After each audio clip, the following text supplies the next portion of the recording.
ஆண்டவராகிய இயேசு கிறிஸ்துவின் நாமத்தில் அன்பின் வாழ்த்துக்களை தெரிவித்துக் கொள்கிறேன். இன்றைக்கு அநேக இடங்களில ஜெப கூட்டங்கள் நடக்கிறது. அநேக ஊழியர்கள் தேவனுக்காக வைராக்கியத்தோடு கூட ஜெபித்துக் கொண்டிருக்கிறார்கள். அநேக திருச்சபைகளும் அநேக ஜெபங்கள் ஏறெடுக்கப்பட்டுக் கொண்டிருக்கிறது. ஆனால் இவ்வளவு முயற்சிகள் நடக்கிறது, இவ்வளவு ஜெபங்கள் நடக்கிறது, இத்தனை கூட்டங்கள் நடக்கிறது. அந்த ஜெபங்கள் எல்லாம் கேட்கப்படுகிறதா? ஏன் அந்த ஜெபங்களுக்கு இதுவரைக்கும் ஆண்டவர் பதில் கொடுக்கவில்லை? இப்படிப்பட்ட பலதரப்பட்ட கேள்விகளோடு கூட இன்றைக்கு அநேக ஊழியர்களும் திருச்சபை மக்களும் வாழ்ந்து கொண்டிருக்கிறோம். அந்த கேள்விகளுக்குரிய பதிலை ஆண்டவர் இன்றைக்கு உங்களோட என்னோடு கூட வேத வசனத்தின் அடிப்படையில பேச போகிறார். ஜெபத்தோடு கூட இதை கேளுங்கள். நிச்சயமாக இதற்குரிய ஒரு தெளிவான பதிலை ஆண்டவர் நமக்கு கற்றுக் கொடுப்பாராக. கர்த்தருடைய தியானத்திற்குள்ளாக, வேத தியானத்திற்குள்ளாக நாம் கடந்து செல்லலாம். ஏன் நம்முடைய ஜெபங்கள் கேட்கப்படுவதில்லை? நிறைய காரணங்கள் வேதத்துல சொல்லப்பட்டிருக்கிறது. அநேக காரணங்கள் நமக்கு தெரியும். ஆனாலும் இன்றைக்கு பரிசுத்த ஆவியானவருடைய துணையோடு கூட சில காரியங்களை நீங்களும் நானும் கற்றுக்கொள்ள இருக்கிறோம். எதனாலே நான் அநேக நாட்களாக ஜெபித்துக் கொண்டிருக்கிறேன், உபவாசம் போட்டு ஜெபிக்கிறேன், இரவு ஜெபம் ஏறெடுக்கிறேன், சபைகளிலே உபவாச ஜெபம், காத்திருப்பு ஜெபம், தனி ஜெபம், குடும்ப ஜெபம், திருச்சபையாக இணைந்து சங்கிலி ஜெபம் என்று சொல்லி பல ஜெப கூட்டங்களை நான் நடத்தி கொண்டே இருக்கிறேன். ஆனாலும் நாங்கள் ஏறெடுக்கிற ஜெபங்கள் கேட்கப்படுகிறதா இல்லையா என்கிற குழப்பம் எங்களுக்குள்ளாக உண்டு. நிறைய நேரம் நாங்கள் ஏறெடுக்கிற ஜெபங்களுக்குரிய பதில் எங்களுக்கு கிடைப்பதில்லை என்கிறதான பல கேள்விகள் நம்முடைய வாழ்க்கையில இருக்கிறது. அப்ப ஏன் நம்முடைய ஜெபங்கள் கேட்கப்படுவதில்லை என்பதற்குரிய ரெண்டு காரியங்களை இன்றைக்கு நாம் தேவனுடைய ஒத்தாசையோடு கூட நாம் தியானிக்க போகிறோம். முதல் காரியம், எது நிமித்தமாக என்னுடைய ஜெபங்கள் கேட்கப்படுவதில்லை, பதில் வருவதில்லை என்று சொன்னால், முதல் காரியமாக நாம் சிந்திக்கக்கூடிய ஒரு காரியம் என்னவென்றால் பப்ளிசிட்டி பிரேயர். அதாவது ஜனங்கள் மத்தியிலே புகழ்ச்சி வர வேண்டும் என்பதற்காக, பெயர் பிரஸ்தாபம் அடைய வேண்டும் என்பதற்காக ஏறெடுக்கக்கூடிய ஜெபங்கள் இருப்பதினாலே நம்முடைய ஜெபங்களுக்கு பதில் வருவதில்லை. முதல் காரணம் பப்ளிசிட்டி பிரேயர், ஜனங்கள் பார்க்க வேண்டும் என்பதற்காக. மத்தேயு 6வது அதிகாரத்துல 5வது வசனம் ஆண்டவர் அழகாய் சொல்லுகிறார், அன்றியும் நீ ஜெபம் பண்ணும்போது மாயக்காரரை போல் இருக்க வேண்டாம், மனுஷர் காணும்படியாக அவர்கள் ஜெபாலயங்களிலும் வீதிகளிலும் சந்துகளிலும் நின்று ஜெபம் பண்ண விரும்புகிறார்கள், அவர்கள் தங்கள் பலனை அடைந்து தீர்ந்ததென்று மெய்யாகவே உங்களுக்கு சொல்லுகிறேன். இந்த இடத்துல சொல்லப்படுகிற ஒரு வார்த்தை, மனுஷர் காணும்படியாக ஜெபிக்கிற ஒரு கூட்டம், மாயக்காரர் அல்லது நடிக்கிறவர்கள் என்று சொல்லப்படுகிறது. ஏன் நம்முடைய ஜெபங்கள் கேட்கப்படுவதில்லை என்று சொன்னால், அநேக நேரங்களிலே மனுஷர் காண வேண்டும் என்பதற்காக நாம் ஏறெடுக்கிற ஜெபங்கள் நிமித்தமாக ஆண்டவர் அதற்கு பதில் கொடுப்பதில்லை. வசனம் சொல்லுகிறது, அதற்குரிய பலனை அவர்கள் அடைந்து தீர்ந்து விட்டார்கள். ஏனென்றால் அந்த மாயக்காரர்கள் ஜெப ஆலயங்களிலே வீதிகளிலே சந்திகளிலே நின்று மனுஷர் காணும்படியாக ஜெபிக்கிறார்கள். இதை கேட்டுக்கொண்டிருக்கிற தேவ ஊழியரே, அன்பான கர்த்தருடைய விசுவாச பிள்ளைகளே, நம்முடைய ஜெபங்கள் கேட்க கூடாமல் இருப்பதற்கு ஒரு காரணம், மனுஷர் காணும்படியாக, மனுஷர் நம்மை புகழ வேண்டும் என்பதற்காக நாம் ஜெபங்களை ஏறெடுத்துக் கொண்டிருப்போம் என்று சொன்னால், ஆண்டவர் சொல்லுகிறார், உன்னுடைய ஜெபத்திற்குரிய பலனை நீ அடைந்து தீர்ந்து விட்டது, என்னிடத்திலே அதற்குரிய பலனை எதிர்பார்க்க வேண்டாம். இப்ப நம்முடைய ஜெபங்கள் யாருக்காக நாம் ஜெபிக்கிறோம் என்பதை முதலாவது நாம் அறிந்து கொள்ள வேண்டும். அது திருச்சபையில இருக்கலாம், அல்லது பொதுவான ஒரு இடத்துல இருக்கலாம், அல்லது தனி ஜெபமாக இருக்கலாம், அல்லது மற்ற இடங்களிலே கூட்டங்களிலே விசேஷித்த கூட்டங்களிலே ஜெபிப்பதாக இருக்கலாம். அதாவது மனிதர்கள் நம்மை பார்த்து புகழ வேண்டும் என்பதற்காகவோ, மனிதர்கள் நம்மை பார்த்து ரொம்ப நல்லா ஜெபிக்கிறாரு, பாரத்தோடு ஜெபிக்கிறாரு, நல்ல ஒரு பயங்கர விசுவாசத்தோட கூட ஜெபிக்கிறாருன்னு சொல்லி ஜனங்கள் நம்மை குறித்து புகழ்ச்சியாக பேச வேண்டும் என்கிற எண்ணம் நம்முடைய இருதயத்துக்குள்ளாக இருக்கும் என்று சொன்னால், நிச்சயமாக 100% அந்த ஜெபத்திற்கு ஆண்டவர் பதில் கொடுக்க மாட்டார். அது நாம 1000 நாள் உபவாசம் இருந்து ஜெபிக்கலாம், இரவெல்லாம் விழித்திருந்து ஜெபிக்கலாம், போராடி ஜெபிக்கலாம். ஆனால் மனுஷர் காண வேண்டும், மனுஷர் நம்மை புகழ வேண்டும் என்பதற்காக நம்முடைய ஜெபங்கள் இருக்கும் என்று சொன்னால், நிச்சயமாக ஆண்டவர் அந்த ஜெபத்திற்கு பதில் கொடுக்க மாட்டார். இன்றைக்கு அநேக ஊழியக்காரர்கள், அநேக விசுவாசிகள் பொதுவான இடங்களிலே ஆலயத்திலே அல்லது விசேஷித்த கூட்டங்களிலே, உபவாச ஜெபங்களிலே நாம் ஏறெடுக்கிற ஜெபங்கள் சுற்றி இருக்கிற ஜனங்கள் நம்மை குறித்து புகழ்ச்சியாக பேச வேண்டும் என்கிற நோக்கத்தோடு கூட நாம் ஜெபிக்கிறோமா, அல்லது உண்மையாகவே பாரத்தோடு கூட நாம் ஜெபிக்கிறோமா என்பதை ஆண்டவர் அறிந்திருக்கிறார். உண்மையாக ஜெபிக்கிற ஊழியக்காரர்கள் அநேகர் உண்டு, உண்மையாய் ஜெபிக்கிற விசுவாசிகள் அநேகர் உண்டு. அந்த ஜெபங்களுக்கு ஆண்டவர் பதில் கொடுத்து கொண்டிருப்பார். அது அவர்களே தன்னுடைய வாழ்க்கையில அனுபவித்திருப்பார்கள். ஆனால் மனுஷங்க நம்மளை பார்த்து புகழ்ச்சியா பேசணும், பாஸ்டர் ஐயா நல்லா ஜெபிக்கிறாரு, பரவாயில்ல, அந்த விசுவாசம் அந்த அம்மா அந்த ஐயா நல்லா ஜெபிக்கிறாங்கன்னு சொல்லி மற்றவங்க நம்மை குறித்து புகழ்ச்சியாய் பேச வேண்டும் என்பதற்காக நாம் ஜெபிக்கிறவர்களா இருப்போம் என்று சொன்னால் இன்றைக்கு ஆண்டவருடைய சமூகத்துல பதிலை பெற முடியாது. இன்னைக்கு அநேக ஜெப கூட்டங்கள் எப்படி மாறிவிட்டது என்று சொன்னால், தேவனை நோக்கி ஜெபிக்கிற கூட்டம் குறைவு, பர்ஃபார்மன்ஸ் பண்ற ஊழியக்காரர்கள், பர்ஃபார்மன்ஸ் பண்ணுகிற விசுவாசிகள் பெருகி இருக்கிறாங்க. தேவ சமூகத்துல பாரத்தோடு ஜெபிக்கிற கூட்டம் ரொம்ப குறைவு. தன்னுடைய திறமைகளை அல்லது மக்கள் மத்தியில தன்னை எல்லாரும் புகழ்ச்சியாக பேச வேண்டும் என்று சொல்லி தன்னிடத்துல இருக்கிற தாளந்துகளையும் தனக்குள்ளா இருக்கிற திறமைகளையும் வெளிக்காட்ட வேண்டும் என்கிறதான எண்ணத்தோடு கூட ஏறெடுக்கக்கூடிய ஜெபங்கள் இன்னைக்கு பெருகி கொண்டிருக்கிறது. கேட்டுக்கொண்டிருக்கிற அன்பான கர்த்தருடைய பிள்ளைகளே, கர்த்தருடைய ஊழியக்காரர்களே, நம் ஆண்டவரை ஏமாற்ற முடியாது.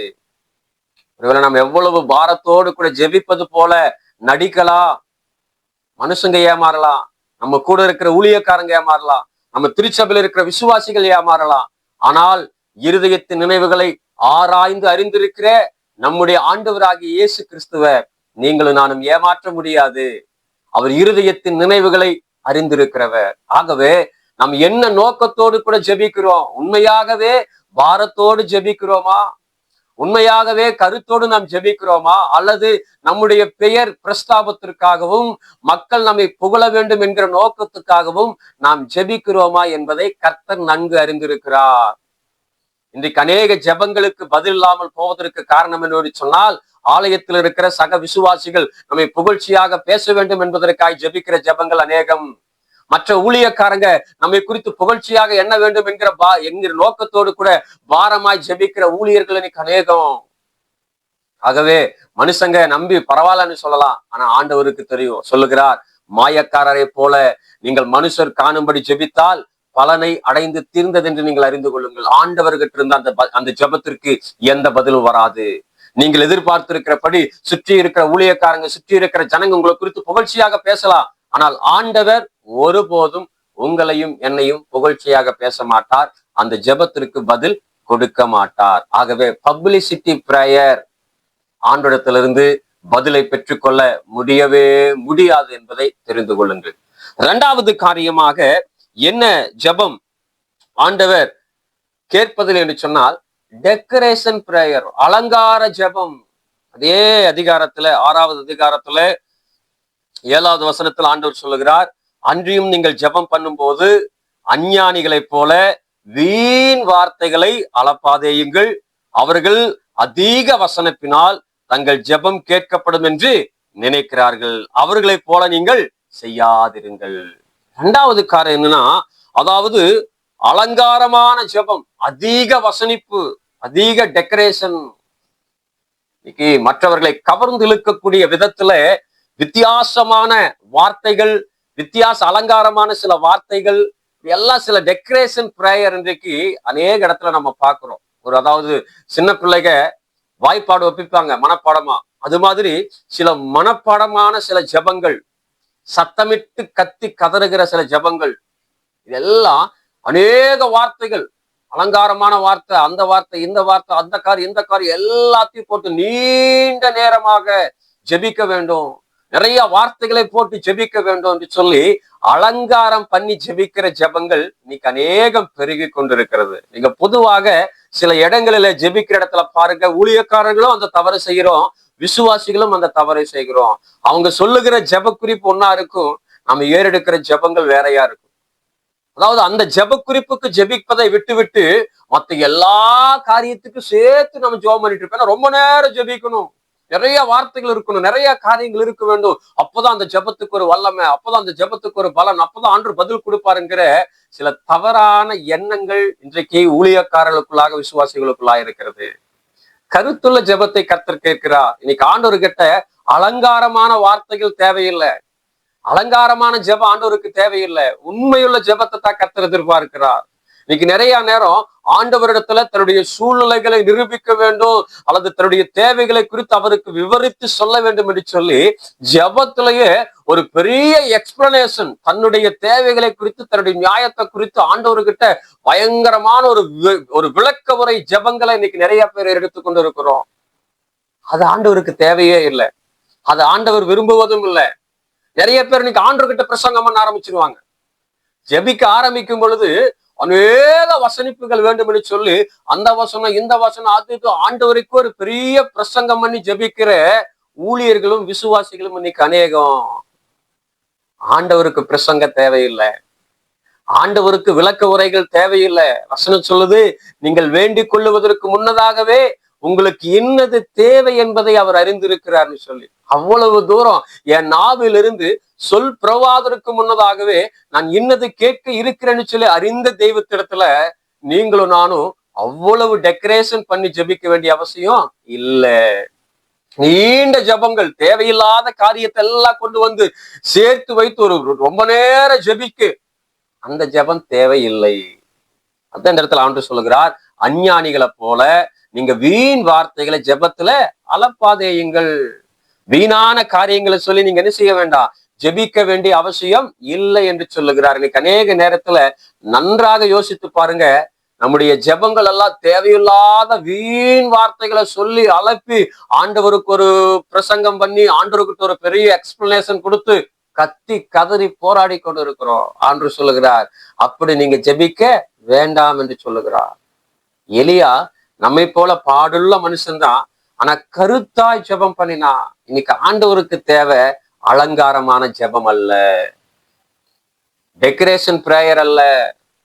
அது ஆண்டவருக்கு தேவையில்லை. இன்னைக்கு ஊழியக்காரங்களா இருக்கலாம், விசுவாசிகளா இருக்கலாம், தேவ சமூகத்துல அலங்காரமான வார்த்தைகள், அலங்காரமான ஜபங்கள் அல்லது வீணான வார்த்தைகள், நீண்ட நேர ஜபங்கள், இதனாலதான் நம்முடைய ஜபம் கேட்கப்படும் என்று சொல்லி நினைத்து நீங்கள் இன்னைக்கு நீண்ட நேரமாக தேவையில்லாததெல்லாம் சொல்லி நீங்க விளக்க உரைகள் கொடுத்து கொண்டிருப்பீர்கள் சொன்னால் தயவு செய்து நாம் அதை நிறுத்த வேண்டிய காலம். எவ்வளவு மணி நேர விளக்கங்கள் கொடுத்தாலும், எவ்வளவு மணி நேரம் ஆண்டவருக்கு பிரசங்கங்கள் பண்ணினாலும் அந்த ஜெபங்களை ஆண்டவர் சொல்லுகிறார், அதை நான் கேட்க மாட்டேன். நீங்கள் அப்படி ஜெபிக்க வேண்டாம். அஞ்ஞானிகள் தான் அப்படி ஜெபிப்பாங்க. ஊழியக்காரர்களாகிய நீங்களோ நானோ அல்லது விசுவாசிகளாக இருக்கிற நீங்களோ நானோ அப்படிப்பட்ட ஜெபங்கள் ஏறெடுக்க வேண்டிய அவசியம் இல்லை. அலங்காரமான வார்த்தைகளை தேடாது. ஒரு சிலர் அது பழக்கப்பட்டிருப்பாங்க, அவங்க அப்படி ஜெபிக்கிறாங்க, நம்மளும் அதே போல ட்ரை பண்ணலாம். வேண்டாம். உண்மையாய் உணர்வு பூர்வமாய் வருகிற வார்த்தைகள் வேற, அலங்காரமாய் வருகிற வார்த்தைகள் வேற. நான் அடிக்கடி சொல்லுகிற காரியம், ஆண்டவர் என் இருதயத்தை ஆராய்கிறார். என் வார்த்தை வாயிலிருந்து வருகிற வார்த்தை அலங்காரமான வார்த்தையா அல்லது உள்ளத்தின் ஆழத்திலிருந்து வருகிற உண்மையான வார்த்தையா என்பதை நன்கு அவர் அறிந்தவராயிருக்கிறார். அப்ப இன்றைக்கு இந்த அலங்காரமான ஜெபம் தேவ சமூகத்திலிருந்து பதிலை பெற்றுக்கொள்ள தடையாக இருக்கிறது. அப்ப இன்னைக்கு பப்ளிசிட்டி பிரேயரும் டெக்கரேஷன் பிரேயர், இந்த ரெண்டு ஜெபங்களும் ஆண்டவர்கிட்ட இருந்து பதிலை பெற முடியாதபடிக்கு தடையா இருக்கிறது. இந்த ரெண்டையும் நம்ம மனசுக்குள்ள வச்சுட்டு எவ்வளவு உபவாச ஜபங்கள், எவ்வளவு காத்திருப்பு ஜபங்கள், எவ்வளவு இரவு ஜபங்கள், எவ்வளவு எழுப்புதலுக்குரிய ஜபங்களை நம்ம ஏறெடுத்தாலும் ஆண்டவர் அந்த எந்த ஜபத்திற்கும் பதில் கொடுக்கவே மாட்டார் என்பதை நீங்களும் நான் அறிந்து கொள்ள வேண்டும். ஏனென்று சொன்னால் அவர் நம்முடைய இருதயத்தை ஆராய்ந்தறிந்திருக்கிறார். பாரத்தோடு ஜபிக்கிற ஒரு கூட்டம் உண்டு, ஒரு ஊழியக்காரர்கள் உண்டு, விசுவாசிகள் உண்டு. நான் ஆண்டவருக்கு நன்றி சொல்லுகிறேன். அப்படி ஜெபிக்கிற, பாரத்தோடு ஜெபிக்கிற அத்தனை பேரும் தேவனிடத்திலிருந்து பதிலை பெற்றிருக்கிறார்கள், இன்னும் பெற்றுக்கொண்டே இருக்கிறார்கள், இன்னும் பெறுவார்கள். நீங்கள் தொடர்ந்து அப்படியே ஜெபியுங்கள். ஆனால் மனுஷர் பார்க்க வேண்டும் என்பதற்காக ஜெபித்துக் கொண்டிருக்கிற கூட்டமும், அலங்காரமான நீண்ட ஜபத்தை ஏறெடுக்க வேண்டும் என்று சொல்லி எண்ணிக்கொண்டிருக்கிற கூட்டமும் இந்த நாட்களில மாற வேண்டும் என்று சொல்லி கர்த்தர் விரும்புகிறார். நம்மிடத்தில் அவர் எதிர்பார்க்கிற ஜபம் உண்மையுள்ள ஜபம். நாம் ஏறெடுக்கிற ஜபம் மனுஷங்களுக்காக அல்ல, சுற்றி இருக்கிற விசுவாசிகள் ஊழியக்காரங்க குடும்பத்துக்காக அல்ல, ஜீவனுள்ள தேவனை நோக்கி உண்மையாய் நாம் ஜெபிக்க வேண்டும். உள்ளத்தின் ஆழத்திலிருந்து ஜெபிக்க வேண்டும். மனுஷங்க பாக்குறாங்களா பார்க்கலையா அதெல்லாம் நமக்கு தேவையே இல்லை. என் ஆண்டவரனை பார்த்து கொண்டிருக்கிறார், என் ஆண்டவரிடத்துல ஜெபிக்கிறேன் என்கிற இருதயத்தின் நோக்கம் உண்மையாக ஜெபிப்போம் என்று சொன்னால் அந்த ஜெபத்திற்கு ஆண்டவர் ஆம் என்றும் ஆமேன் என்றும் பதில் கொடுக்கிறவரா இருக்கிறார். பாவியாகிய மனுஷன் வானத்துக்கு தன் கண்களை ஏறெடுக்க துணியாமல், ஆண்டவரே பாவியாகி என் மேல் கிருபையாயிரும் சொல்லி உண்மையாய் ஜெபித்தான். அந்த ஜெபத்தை கர்த்தர் அங்கீகரித்தார். இவன் அல்ல, அவனே நீதிமான் என்று சொல்லுகிறார். ஏனென்றால் அந்த ஜெபம் உள்ளத்தின் ஆழத்திலிருந்து உண்மையாய் வந்த ஜெபம். இன்னைக்கு நம்முடைய ஜெபங்கள் நீண்ட நேரம் ஜெபிக்கலாம், கொஞ்ச நேரம் ஜெபிக்கலாம், ஆனால் உண்மையாக நாம் ஜெபிக்கிறோமா? அதைத்தான் கர்த்தர் எதிர்பார்க்கிறார். இரண்டாவது காரியம், கருத்துள்ள ஜெபம். வீண் வார்த்தைகள் தேவையே இல்லை, அலங்காரமான வார்த்தைகள் தேவையே இல்லை. கருத்துள்ள ஜெபம். எந்த காரியத்திற்காக நாம் ஜெபிக்கிறோமோ அதை உண்மையோடும் கருத்தோடும் ஜெபிக்கணும். கருத்த ஜெபம் பண்ணுங்க. எந்த காரியம் அதுக்காக மாத்திரம் ஜெபம் பண்ணுங்க. அந்த ஜெபத்தை கர்த்தர் அங்கீகரிக்கிறார். அதுல அலங்கரிப்பு இருக்காது, அதுல ஆடம்பரம் இருக்காது, அதுல மனிதர்கள் பார்க்க வேண்டும் என்கிற எண்ணம் இருக்காது. உண்மையும் கருத்தோடு கூடிய ஜெபத்தை கர்த்தர் கேட்டு அதன்படி உங்களுக்கும் எனக்கும் ஆசீர்வாதத்தை தருவார். ஆகவே இதை கேட்டுக்கொண்டிருக்கிற அன்பான கர்த்தருடைய ஊழியக்காரங்களே, கர்த்தருடைய பிள்ளைகளே, ஒருவேளை நம்முடைய வாழ்க்கையில மனிதர்கள் பார்க்க வேண்டும் என்பதற்காக நாம் ஜெபித்துக் கொண்டிருப்போமானால், அல்லது ஆண்டவரை அட்ராக்ட் பண்ணணும், ஜனங்களை அட்ராக்ட் பண்ணணும்னு சொல்லி ஒருவேளை டெக்கரேஷன் பிரேயர், ஆடம்பரமான அலங்காரமான வார்த்தைகளை நாம் பயன்படுத்தி ஜெபித்துக் கொண்டிருப்போம் என்று சொன்னால், ஆண்டவர் சொல்லுகிறார், இந்த ஜெபத்தை இன்றோடு கூட நீங்கள் நிறுத்தி விடுங்கள். அதற்குரிய பலனை நீங்கள் அடைந்து தீர்ந்து விட்டீர்கள். என்னிடத்திலிருந்து உங்களுக்கு எந்த ஒரு பதிலும் வராது. இதை தூக்கி தூர வீசிவிட்டு நீங்கள் உண்மையோடும் கருத்தோடும் ஜெபிக்க ஆரம்பியுங்கள். அந்த ஜெபத்திற்கு நிச்சயமாகவே ஆண்டவர் பதில் கொடுப்பார். நம்முடைய ஜெபங்களை கர்த்தர் கேட்பார். ஏற்ற வேளையில பதில் வரும். அதுக்குரிய நன்மைகளை நம்முடைய சொந்த கண்கள் காணும், ஆசீர்வாதத்தை காணும், எழுப்புதலை காணும், திருச்சபையுடைய வளர்ச்சி, குடும்பத்துடைய வளர்ச்சி, சமாதானம், சகலவற்றையும் காணும். ஆகவே உண்மையாய் ஜெபிப்போம், கருத்தோடு ஜெபிப்போம், தேவ சமூகத்துல பதிலை பெற்றுக் கொள்வோம். ஆடம்பரமான ஜெபமும் புகழ்ச்சிக்குரிய ஜெபமும் நம்முடைய வாழ்க்கையிலிருந்து விலகட்டும். உண்மையும் கருத்தும் உள்ள ஜெபமாக மாறட்டும். கர்த்தர் உங்களை ஆசீர்வதிப்பார். God bless you.